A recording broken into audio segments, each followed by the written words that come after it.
ଜଣେ ତାଙ୍କ ଘରର ପାଣି ଟାଙ୍କି ଖୋଲିକିନା କଣ କରିଛନ୍ତି ନେଇକିନା ଗୋଟେ 1000 ଲିଟର ଡିଜେଲ ପୁରା ଫୁଲ କରିକି ରଖିଛନ୍ତି। ସମସ୍ତେ କଣ କରୁଛନ୍ତି ଏବେ ଭାବୁଛନ୍ତି ଯେ ଆଗକୁ ୱାର ସିଚୁଏସନ ଆହୁରି ଖରାପ ହେଇଯିବ, ତେଲ ମିଳିବନି, କିଏ ଡିକ୍ଲେୟାର କରିଦଉଛନ୍ତି ତେଲ ଆଗକୁ 500 ଟଙ୍କା ହେଇଯିବ।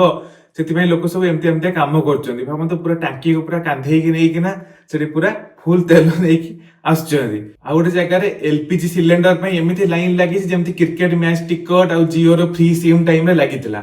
ତ ଯୋଉଠି ସର୍ଟେଜ ହବା କଥା ନୁହେଁ, ଲୋକମାନେ ଧର କଣ କରିବେ ଏମିତି ନେଇକିନା କଣ କରିବେ ମାସ ପାଇଁ ଧର ଜିନିଷ ସବୁ ଜାଗା ରଖିଦେବେ, ସେ ଖାଇବା ବି ସର୍ଟେଜ ହେଇଯିବ, ତେଲ ବି ସର୍ଟେଜ ହେଇଯିବ, ବାଧ୍ୟ ହେଇକି ସେଇଠୁ ତେଲ ପ୍ରାଇସ ସରକାରଙ୍କୁ ବଢେଇବାକୁ ପଡିବ, ବିଭିନ୍ନ ପ୍ରକାର ନହେଲେ ନିୟମ ଚେଞ୍ଜ କରିବାକୁ ପଡିବ ଯେ ଜଣେ ଏତିକି ତେଲ ନେଇପାରିବନି, ଗୋଟେ ସିଲିଣ୍ଡର ନେଇପାରିବନି।